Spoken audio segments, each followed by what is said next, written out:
How's it going, IWC, YWC? Liberal Hill, bring you a Impact Wrestling review. Slammiversary is right around the corner, and in this review, I'm going to talk about something very bold and something that was brought to my attention by A-Track Brown. And when he said this, like a couple of weeks ago on his was it Bound for Glory? Not Bound for Glory, but Redemption review.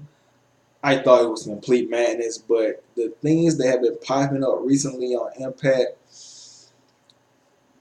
I don't know. It's a possibility, but then there are other things that could happen in play. So we'll get to that in time. How's Impact? Let's find out. So Impact starts off with them showing Destiny Pro Wrestling and Don Callis getting a award for comeback of the year. And what's interesting about this is it was Santino Morella, or I don't know his real name, but he was talking. I'm like, where the hell's the funny ass accent? Apparently, Santino Morella, who's Canadian, it's just weird seeing him without that funny ass voice. And he's talking regular. Anyway, he gives Don Callis this award, and out comes Sami Callihan. Sami Callihan, he's furious at Don Callis for one interfering in his match against sorry, I got sugar tea against Eddie Edwards at WrestleCon, where Don Callis threw in the towel, protecting Eddie Edwards from another baseball bat to the face. And they've been going at this whole thing on social media, and Don Callis talking about how Sami Callihan is unsafe and all this and all that. So during Don's comeback award, Sami Callihan assaults him. He takes the flag and he rams into Callis's head, attacks him with the baseball bat. Look, Sami Callihan, best heel in professional wrestling. I know Ciampa's good. Ciampa, he's a decent heel, but he's a PG heel. I haven't seen one drop of blood spilled at Ciampa's hands. He's doing some devastating things. Yes, yes, yeah. He does all the great heel stuff, coming out to no music. Just Sami Callihan is just on a whole. Why are you comparing WWE? Because they're wrestling shows, and it's only right to compare both of them when they're on television. So Sami Callihan does this attack on Don Callis, and it leads the Impact management to hold a meeting talking about what are they going to do with Sami Callihan. And John Matthews says he's going to keep us informed about what happens with that throughout the show. So getting on to the first match of the night, well, you get Eli Drake talking about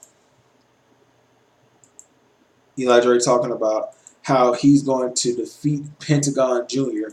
for the world title, and how he's riding away with momentum. He's got the tag belt, and now it's only right for him to get the world title back.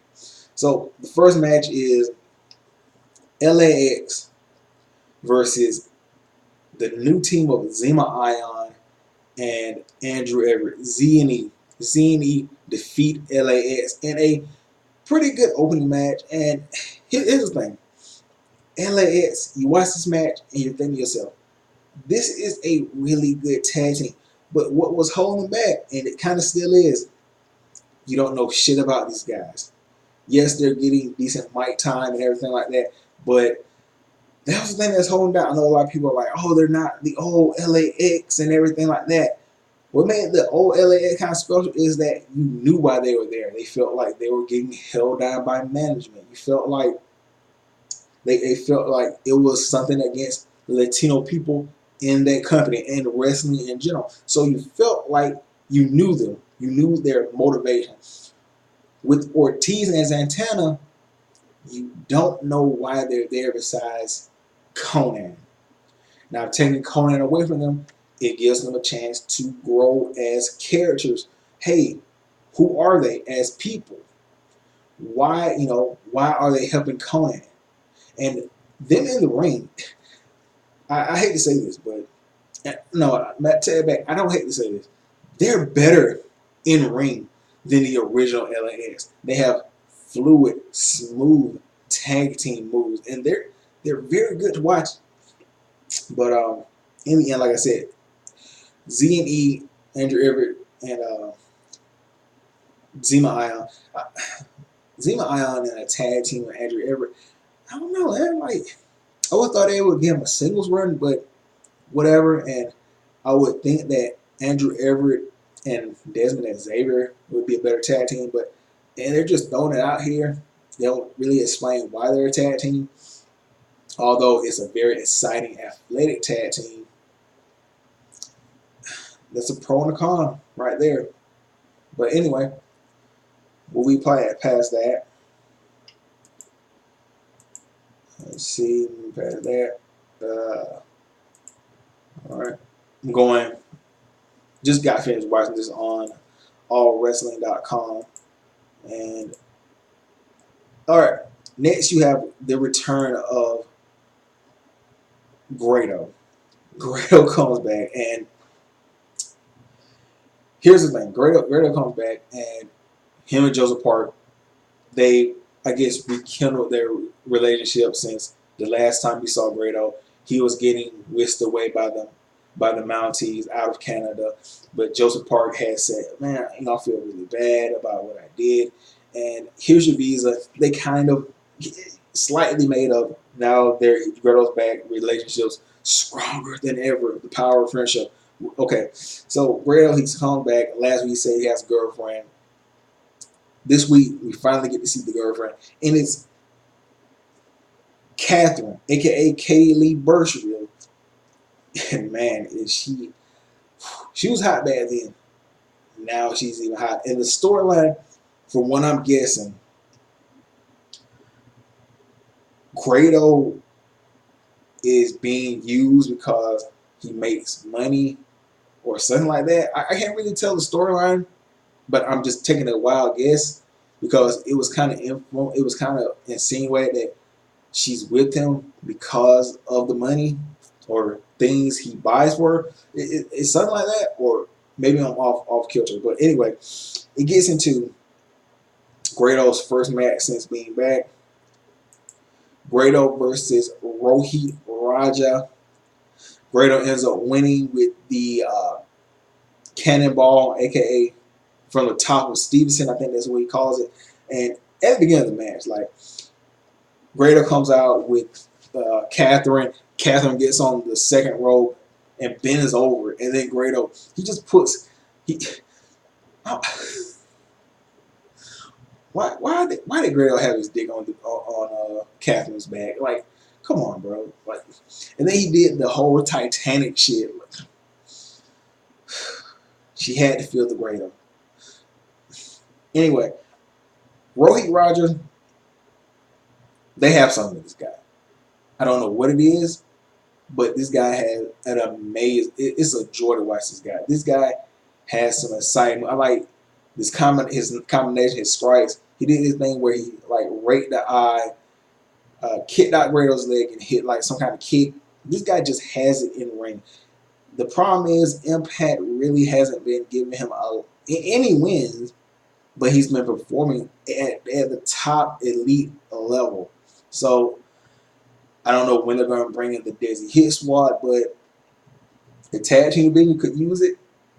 He definitely could use it because he needs some. He's improving himself every time he gets in the ring. The guy been putting on really great matches, no wins. So maybe we might see the debut of the real Desi Hit Squad. They keep talking about it, but it hasn't happened. So moving past that.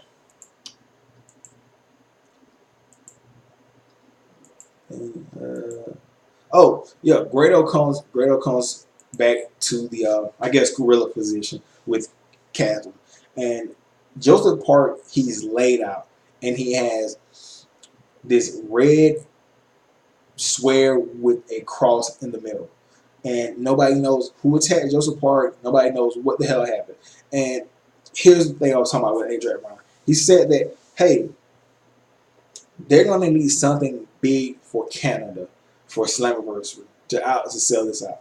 So, you know, you look at the symbol, at first glance, you're thinking, what the hell is that? Could it be Kill Shot? Because, you know, Lucha and Impact have this working relationship. Then you think to yourself, Kill Shot, it's not really going to affect anything, whatever, although it could still do that. Don Callis, he works in New Japan. He got Kenny Omega in the match with Jericho. And just tonight in the Brian Cage versus, I forgot the guy's name from Japan, they recently just dropped a Kenny Omega reference. So I think I'm going to have to agree with A.J. Brown. It might be Kenny Omega. It looks just the same as that goodbye and good night thing, the crosshair. But it could be the return of the motion machine guns. But then they're only attacking singular people. Or it could be the Briscoes. But it's a lot of possibilities here. But I think maybe for like one time only or like one taping,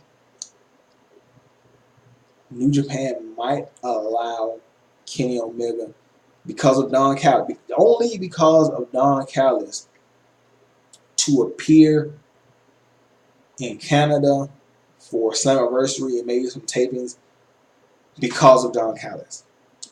I'm just guessing, but that symbol, it looks a lot like Kenny Omega's symbol.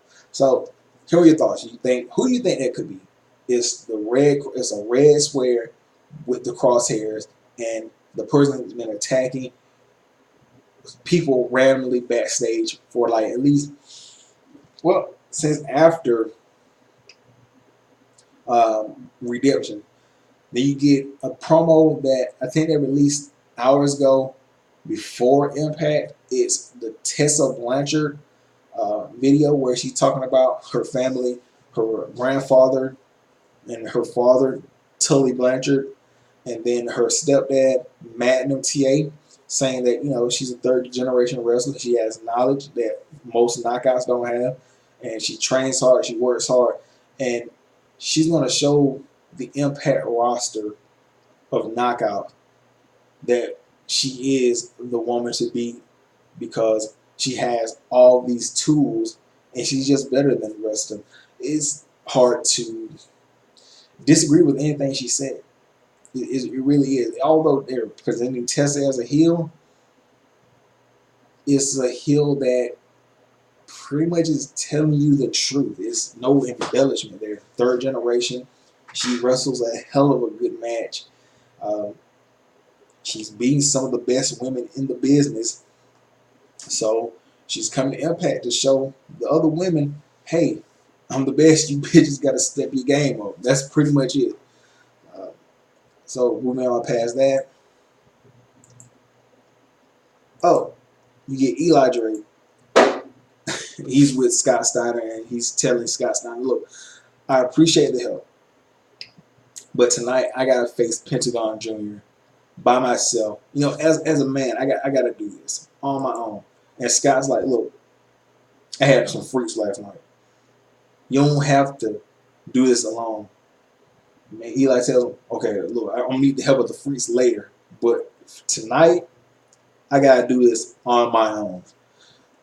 And Miss Kenzie is disgusted when Scott Steiner keeps talking about the freaks. So moving on past that, you have Drago versus Aerostar versus Ishimori, the newest member of the Bullet Club, versus Phantasmo in a No More Contenders exhibition match. This was, it kind of dragged on a little bit. I'm not gonna lie to you. It was okay, but it seemed like it just kept going. Oh, yes, the action was fine. It was okay, but it seemed like we got to wrap this up, bro, because it's kind of like dragging on.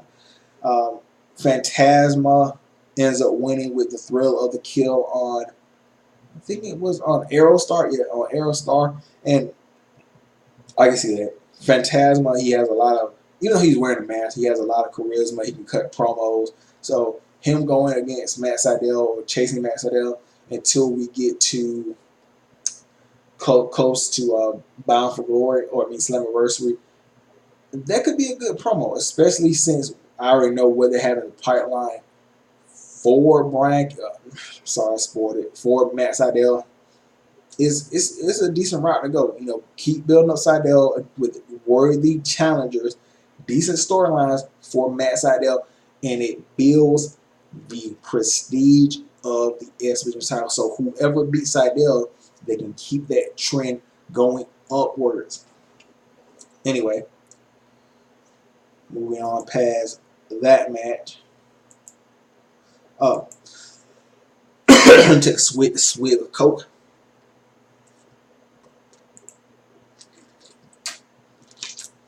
So the Impact meeting with the executives, they were talking about how what they're gonna do with Sami Callihan since he attacked Don Callis. Eddie Edwards just busting it. He's like, "No, don't do it, don't do it. This guy almost ruined my career. He almost took my eye." And they're like, "We gotta let him go. We gotta let him go." Eddie, he says, "Don't do this. Don't do this. I want Callihan." And they're like, "Look, okay, we won't fire Sami, but whatever you guys do, it can't be here." And you know, I'm thinking to myself, Sami Callihan versus Eddie Edwards, Slammiversary, and a whole, just like they had at NXT, a whole harmless agreement match. Um, I'm down for that, but then during the next match, Kong versus Moose, they throw a curveball. Next week is going to be Eddie versus Sami at House of Hardcore in a whole harmless match.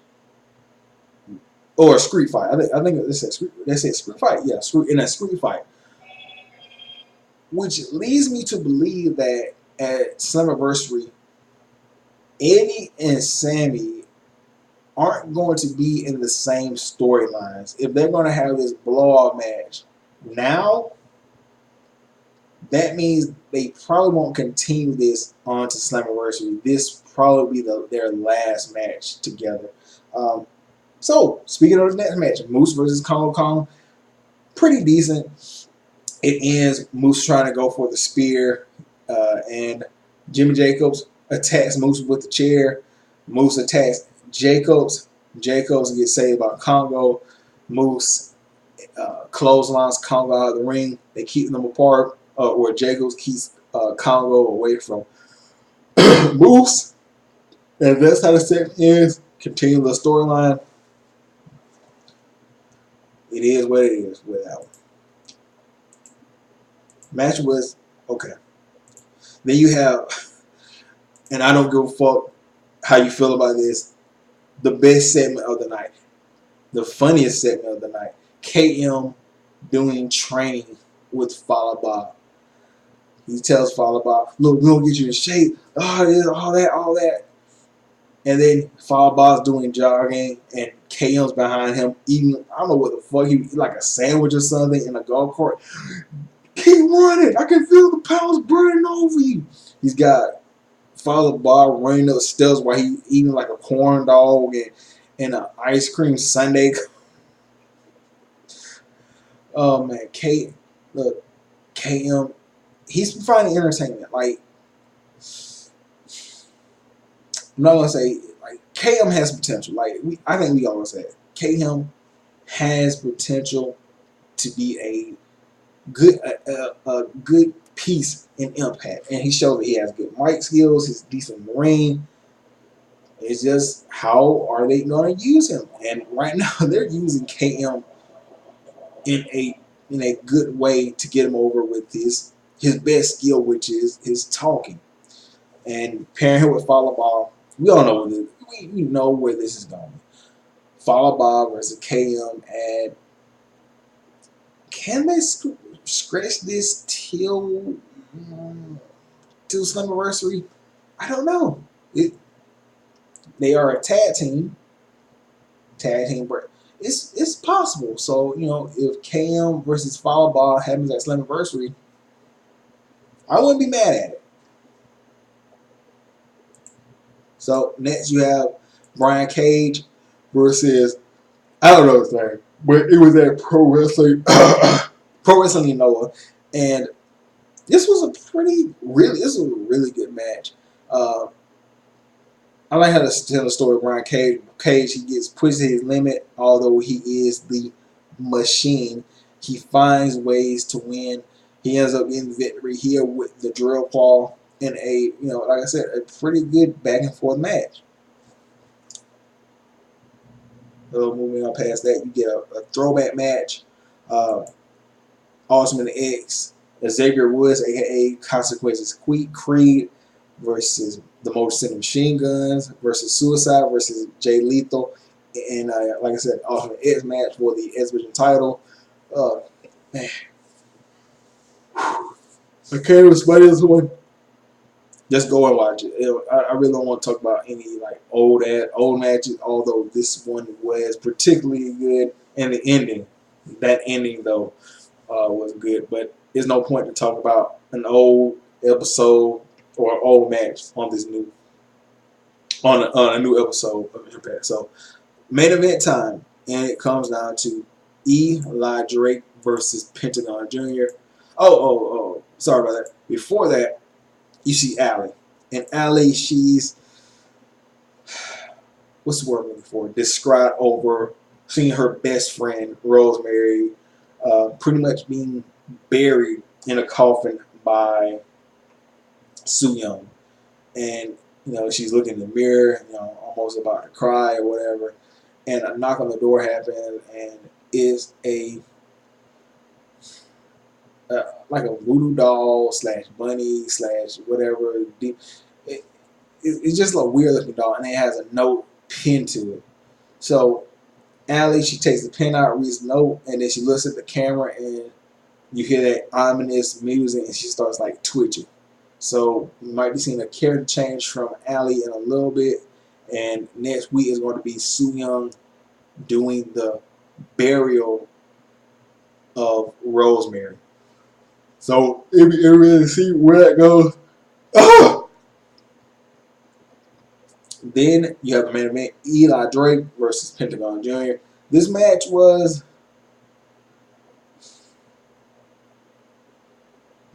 it wasn't what I expected. I expect this match to be a lot better. Eli Drake, mad athletic, hitting moonsaults, or trying to hit moonsaults and the springboard and stuff like that. This match was, it was just, it was there, but in my mind, I was expecting Pentagon and Eli Drake to be like roof blowing, and instead it was just, hey, Pentagon gets to win with the Pentagon driver, and that's it. So sort of anticlimactic when you think about it, but you did get Austin Aries looking at the match like a normal human being, eating a banana, sitting on the couch, looking at it on the Fit TV app or whatever app, because it's 2018, not like 1976. We have to stand up like a complete doofus and look at the TV from an angle and shit.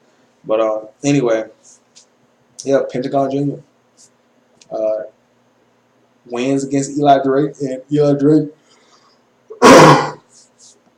used his briefcase. So now he's down a briefcase, or no more briefcase, and he just has the world tag team titles with Scott Steiner. What more can I say? This show was, it wasn't, it was it was stale. That's the best way to put it. You had some things on here that were okay, but nothing really like pop. Nothing that made you pop here. It was just hey, we put something up, and I expect in the next couple of weeks you got to have something that you got to bring in that shot of adrenaline, because if this is the tradition, the trend that's going to be going, people are going to start to lose interest. You got people on your back with momentum. You can't put another episode of this out next week. You gotta give them their fit. You gotta give them the adrenaline. Hopefully, the Eddie Edwards versus Sammy no holds street fight is going to be a shot in the arm. And then you got some other stuff happening. So uh, fingers crossed. Anyway, if you guys have watched the show, let me know what you think of it. What did you enjoy? What you like? What you dislike? And discuss with me in the comment section. And yep, Twitter down there, the Facebook link, all that's down there. So anyway, appreciate you guys for watching, and I'm gonna get out of here.